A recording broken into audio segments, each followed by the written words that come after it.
Let's join together in awakening the spirit that lives within all of us, that we may live more fully and know what it truly means to love and actually be ourselves.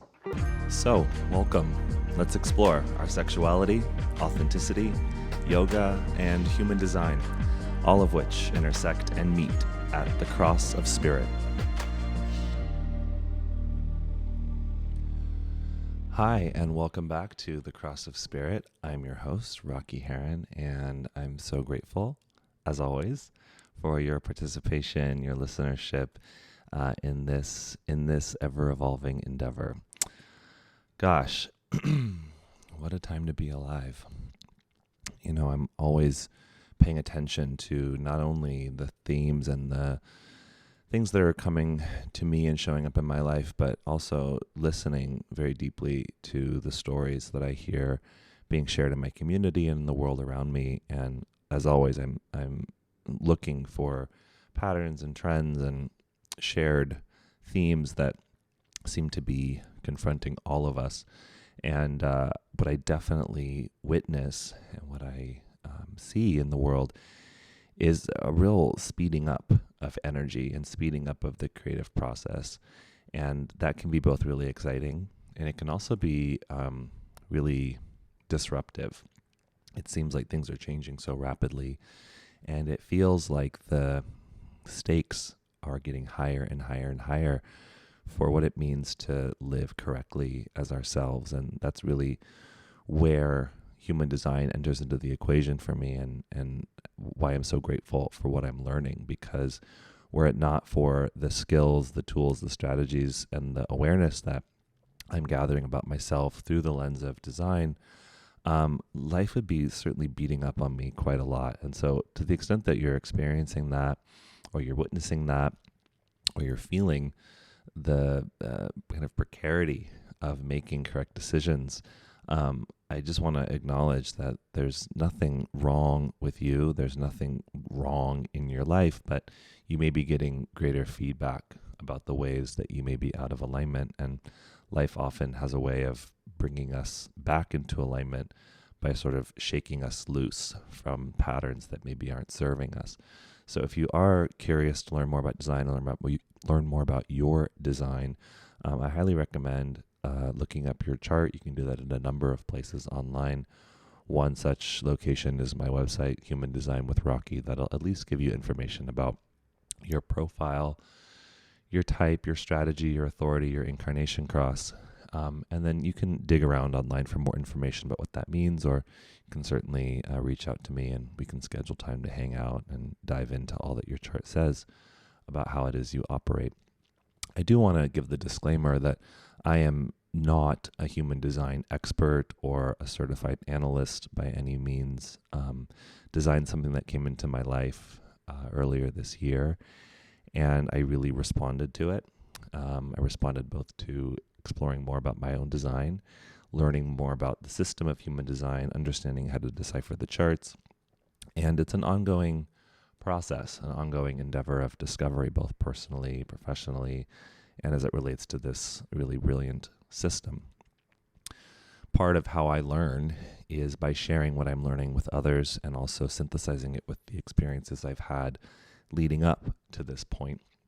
And so that's really what this podcast is. It's an opportunity for me to share my experience and my experiences and to share and invite you on this journey of self-discovery that I'm on. So, you know, as I listen back, because of the speed at which things are changing and the speed at which I'm learning and growing, it's very likely that things that I share in these podcasts will have sort of an expiration date or a time at which they evolve into new understanding. So as you go through this journey with me, expect for lots of understanding to evolve over time. And certainly your participation, both through listening, through engaging, through sending in your questions, your comments, your feedback, is a really valuable and essential part of my process of growth. I wanted to talk today about profile in human design and share some of my experiences with understanding my specific profile and also the experiences I've had observing and working with other people in my life based on their profile. At the time of recording this, the transits happen to be activating my throat chakra, which is always nice when it's time to share my voice. And the particular configuration is connecting my solar plexus to my throat chakra via the channel 3536, which is in the traditional design language in the I Ching. It's the channel of versatility. It's a jack of all trades is the keynote. And I see it really as the ability to share from my experiences information that can help calibrate others to their own emotional resilience, and provide the tools to help them move through cycles of potential chaos to achieve greater emotional maturity. I want to talk today about profile, as I mentioned, and I do find that understanding our profile, understanding the way in which our profile functions in the world, can be really useful in helping us navigate cycles of change. Oftentimes those cycles of change are seeking to recalibrate us to the optimal role that we have to play in the world. So to determine what your profile is, certainly running your body graph, it'll let you know. But if you're just looking at the body graph, in a typical chart printout, you'll see on the right and the left 2 columns of numbers, and these are the gate positions. The numbers also include a decimal point and a number after the number, always ranging from 1 to 6. And the number that follows the decimal point is what indicates profile. Perhaps we'll talk more at another time about what these numbers represent in terms of the gates of the hexagram and how the kind of mandala fits together. But each gate has 6 different lines that pass through it.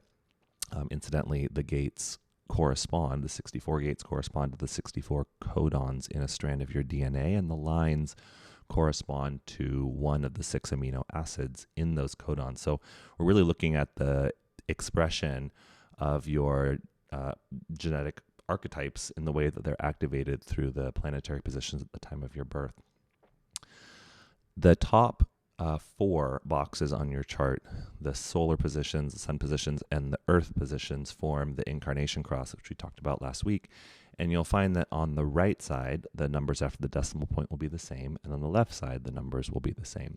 So your profile is determined by taking those 2 sets of numbers from the right personality side of your body graph and the left. So for example, in my sun earth, on the conscious side, personality side, I am a 59.6. Sorry, on my sun, I'm a 59.6, and on the earth, I am a 55.6. And on the design side, I am in the sun 16.2, and in the earth, I'm 9.2. And so the 6 and the 2 form my profile. I'm a 6-2 profile. I'm going to go through all of the lines of the profile archetypes and discuss a little bit about what the role of those lines serves in the world, and how to kind of sit more sweetly in resonance with your role, and understand that the role is not necessarily something you need to do anything about. It's really more something to understand, to recognize, and to embrace, because it informs, much like the incarnation cross, sort of the costume that you wear in this particular incarnation, and how that costume both learns, experiences, integrates information, and how it shares that information with the world, with others. We have the 6 lines of the profile, which form, we call the lower trigram, 1, 2, and 3, and the upper trigram, 4, 5, and 6. The lower trigram carries with it what we call a personal karma, which means that the sort of karmic role of the lower trigram is really all about the self and the process that the self that you undergo to acquire wisdom, to acquire knowledge, to acquire understanding, and how that understanding impacts your personal karma. The lines on the upper trigram, 4, 5, 6, have what's called a transpersonal karma. So it's much more about how you share that information with others, how you enact your influence in the world, and how you also impact the karma of others through what it is you share. So if the first number in your profile is smaller than the second number, you're more conscious role in the world is to work with your own personal karma. So right angle profiles are much more here to learn, to grow, to experience, and to kind of impact, and we might use the word correct, their own karma. The left angle profiles, where the first number is larger than the second, your role in the world is much more to impact the karma of others and to share what it is that you learn. And the process of learning is much more informed by the role of the teacher, or the role of the stabilizer, or the role of the role model. There is sort of a juxtaposition cross that occurs, the 4-1, which has sort of a place in between, sandwich in between the personal and the transpersonal karma. So I'm not going to go so much into all the individual profiles. There's 12 different combinations of the numbers, but I am going to talk about the different lines. And then you can, of course, look it up. You can also kind of form your own understanding of the profile based on the ways that the lines either kind of merge and harmonize, or oftentimes the combination of the numbers can be a little out of harmony or out of resonance, which just kind of provides its own set of challenges in how you navigate both what your kind of purpose is and also what you need to fulfill that purpose. So starting with the first line profile, we have the archetype in traditional human design as that of the investigator.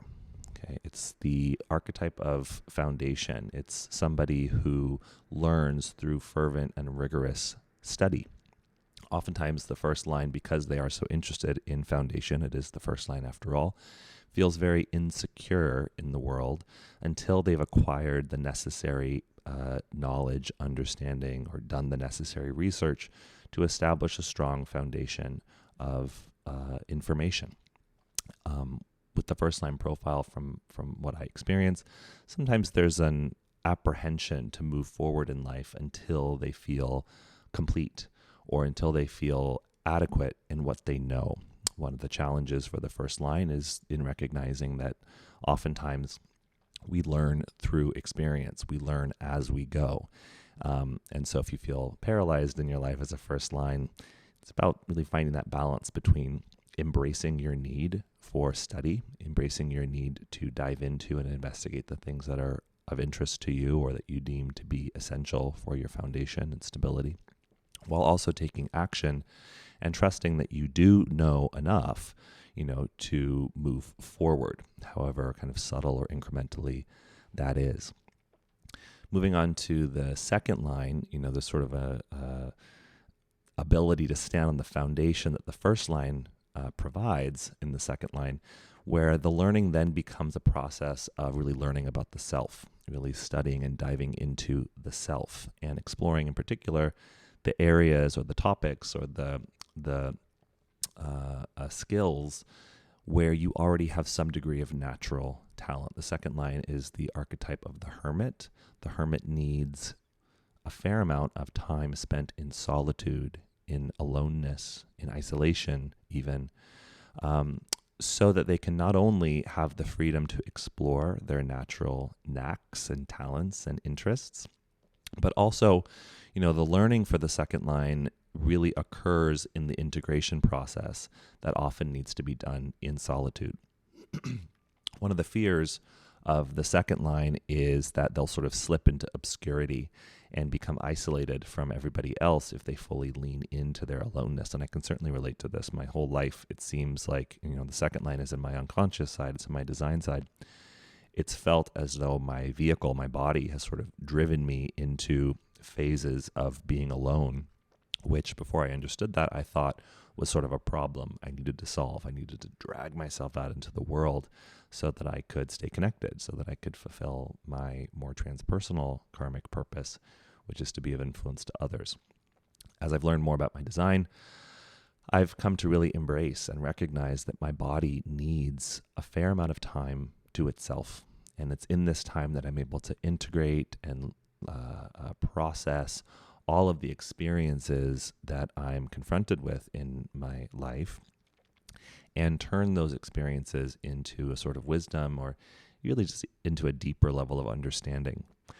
What's unique about the second line is that, and for those of you that have a second line in your profile, perhaps you can relate.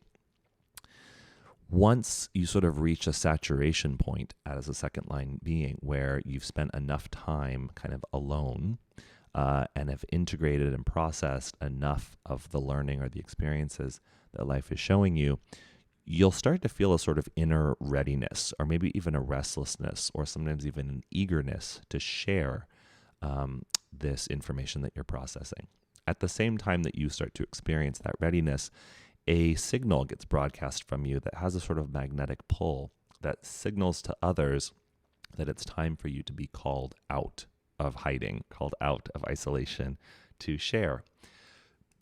What often happens, though, for a second line, because people see us as the hermit, or as the case may be, the natural, we can often be called out a lot to do things that really don't interest us. People will say things to us like, oh, you're so good at this, or you're such a natural at this. Why don't you try this? Why don't you try this? Come over here and share your talents here. And depending on your strategy and authority, it's really important for the second line, for all lines, but certainly for the second line, as you're being called out to share, that you really listen to your inner authority to know which opportunities are correct for you, which light you up, which leverage your natural gifts and talents in ways that are exciting to you and that feel good. The third line then builds upon the foundation of the first and second and carries with it the archetype of in traditional design and I Ching, it's the martyr.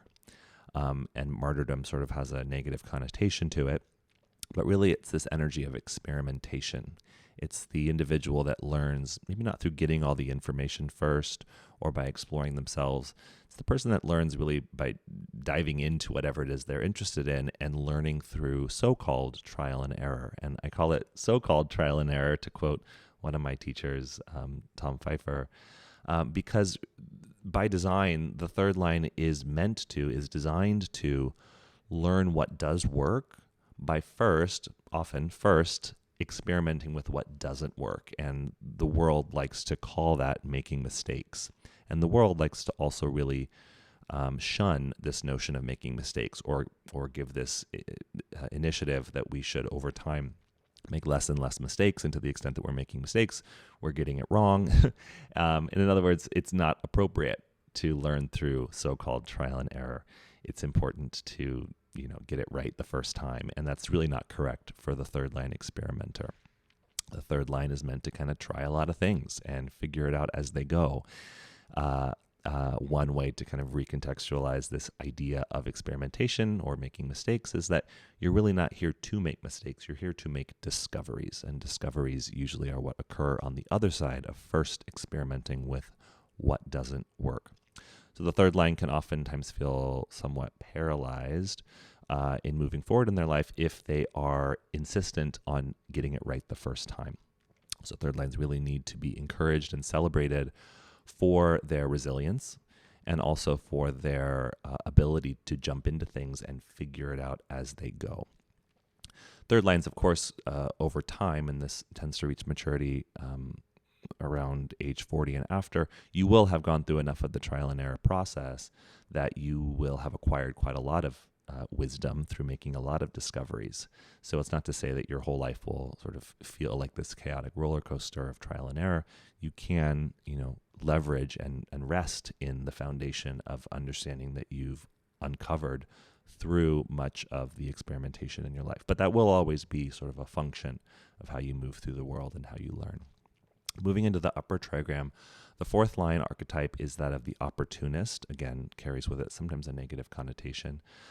But it's really the individual that learns and that really shares what it's learning through establishing a strong and stable network. It's this idea that the opportunities that you're going to experience in your life that will come to you, and also your capacity to serve, your capacity to know about yourself even, is going to be reflected through your relationships and through the relationships of your network.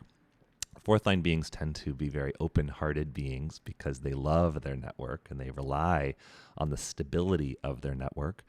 But it's also important to recognize that the fourth line is meant to build a specific network and is not meant to build a collective or like a global network, so to speak. And so fourth lines tend to have a very discerning heart that understands who is for them, who is like their people, and who is not their people.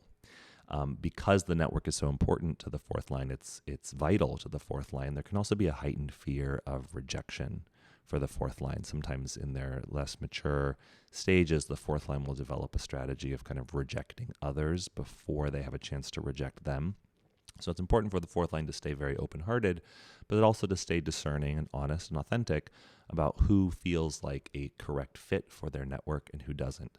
The fourth line also serves the role of helping to stabilize that network. One of the other challenges for the fourth line, because it loves the stability of the network so much, is that the fourth line has a really difficult time with the unknown and can sometimes get stuck in patterns, in behaviors, in dynamics that are a function of their network.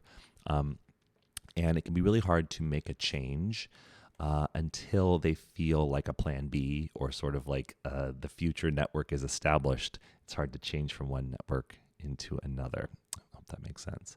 So for the fourth line, really important to advantage and to prioritize the people in your life, to sometimes focus less on building opportunities or focus less on establishing opportunities and more on establishing the network through kind of your social cachet, through which the opportunities will eventually come.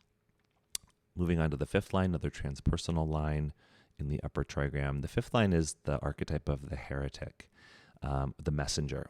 The fifth line is somebody who has a big message to share with the collective. It's less personal than the fourth line that's interested in the connections within their own network. The fifth line wants to broadcast a large message to everyone. Fifth line's really interesting. I think a lot of us are, especially as teachers, conditioned into being fifth line beings, and I do have some fifth line archetypal energy in like my full body graph. But the fifth line is really the energy of like the teacher, the fixer, the corrector. It's the person that kind of stands on the stage or stands separate from the crowd and delivers a message. In fact, the founder of human design, Ra Uru Hu, was a fifth line being, and that's how he was able to kind of broadcast the message, the knowledge of human design to the masses. What's important for the fifth line is that they are seen and valued for the unique message that they carry. What happens to a fifth line, and what's unique about the fifth line as well, is that all fifth line beings live within what we call a projection field. If you have the fifth line in your design, you may resonate with this feeling of, with this dynamic in your life where when you walk into a room, probably your whole life, you broadcast this signal to other people that says, hey, I see something that you guys don't see, and I can help. Or I can save you. I'm here to save the day. And you do this non-verbally. It's not because you think that you can. It's just an energy dynamic. It's mechanical. And so people see you as somebody who can help save them, or somebody that can save the day, so to speak. And as such, they tend to project onto you a lot of their hopes and expectations, which, if you're not wise to this dynamic, it can feel like a lot of pressure to fulfill this duty of helping other people or helping save other people. And again, if you're not listening to your strategy and your authority, if you're not following your strategy and listening to your authority, you run the risk of answering the wrong calls. Fifth lines, much like the second lines, are oftentimes being called out, whereas the second line is being often called out to share the things that they have a natural knack for. The fifth line is often being called out to help, to save. And so a lot of fifth line beings end up answering a lot of the wrong calls or feeling like they need to answer every call that comes to them. And as such, they run the risk of really disappointing other people and burning themselves out. It's not uncommon for fifth lines to have to move a lot because their reputations can really run the risk of getting damaged if they are trying to adhere to the expectations and hopes of other people. when they're not ready. So depending on what the second line is in your profile, that'll kind of let you know what you need to do to be ready, right? So if you're a 5-1, you'll need those long cycles of investigation, of study, of research, so that you feel ready to answer the correct calls that come based on the knowledge you have. If you're a 5-2, you'll need a fair amount of time alone to integrate, to process, to invest in your own natural abilities, so that you can be kind of doubly called out to share and also to be of service. Moving on to the 6th line. The 6th line is the final line in the upper trigram, and it's interesting because it's a transpersonal karma. It's a line that's meant to influence and impact and share and teach others. However, the way that the 6th line teaches is through the archetype of the role model. In other words, the 6th line teaches not by telling you what to do, but by showing you what to do. And what the 6th line is usually really interested in showing people is how to be correct in themselves. So it's really important for 6th line beings to kind of walk their talk, so to speak. The shadow of the role model is the hypocrite. It's the person that says, do as I say, not as I do. Where the 6th line is most effective when they are quietly role modeling authenticity and correctness to others. 6th line beings, because they stand on the verge or stand at the top, or as the analogy states, like the 6th line spend a fair amount of time up on the roof of the foundational and the house that's been built by the other lines, so that they can take in a bird's eye view of everything. Once on the roof, which occurs at a certain phase in the 6th line's trajectory, the learning the 6th line acquires is often through objective observation. And then, people are down on the ground looking up at the 6th line on the roof or at the top of the mountain saying, what are they doing up there? Right. And so it's our job as 6th line beings to show others how to be, because we are being correct in ourselves. I'm going to spend a little more time on the 6th line because it's unique in that it has 3 distinct phases. And I can speak from the experience that I've had as a 6th line being myself. Anywhere that you see 6 in your chart, and certainly in your profile, up until about age 30, before you go through your first Saturn return, the 6th line actually starts out as a 3rd line. So if you go back and listen to what I said about the 3rd line, the 6th line starts their life as a 3rd line being, that experimenter energy, the energy of the martyr. Where the 6th line in its 3rd phase differs a little bit from a 3rd line, or someone that stays in their 3rd line throughout the whole arc of their life, is that the 6th line operating its 3rd line phase knows at some level that it's not meant to stay there, that we are meant to mature or kind of metamorphosize into the full expression of the role model. However, and again, perhaps you can relate if you're a 6th line, without understanding this dynamic, what it often can feel like, especially in the early parts of our life, is a sort of urgency or a sense of haste to get there, to get to this state of perfection, to get to this state of being the role model, which can make the 3rd line stage very uncomfortable, because it is correct, if you recall, in the 3rd line stage to really learn as much as you can through taking risks, through trying things out, through making a lot of so-called mistakes. And so the 6th line, rather, in its first phase, in the 3rd line phase, that feels a pressure to be perfect, or feels a pressure to get there, or to blossom, or to be the role model, can sometimes miss out on the opportunities that the first phase provides to really get their hands dirty, so to speak, and try lots of different things and acquire a lot of wisdom through subjective experience. So if you are under the age of 30 and you are a 6th line being, the advice, the guidance, the suggestion, and I can say this from experience, is really be gentle with yourself and give yourself permission to learn as you go. Give yourself permission to not get it right the first time. Give yourself permission to not figure things out in a sort of concrete way in this phase of your life. There's not a lot that's necessarily meant to last. The relationships, the jobs, the endeavors, the places that you live, they very well may, but if they don't, it's okay. You're in this phase. It's all about making discoveries that then you can turn to wisdom, that then ultimately will contribute to you being the role model that you are here to be. After the Saturn returns at around age 30, we enter into this phase called going up on the roof, where we start to kind of climb up onto this so-called roof and allow ourselves to really heal. because the sixth line is not meant to stay in the third line phase, they're a little bit less resilient. We're a little less resilient than the third lines are because, of course, they stay in that archetype their whole life. And so it's important for us to really reach maturity that we use the second phase of our life to conserve our energy a bit more, to embrace being a little less busy, to be more discerning about what we respond to or what invitations we accept or what urges and impulses we follow.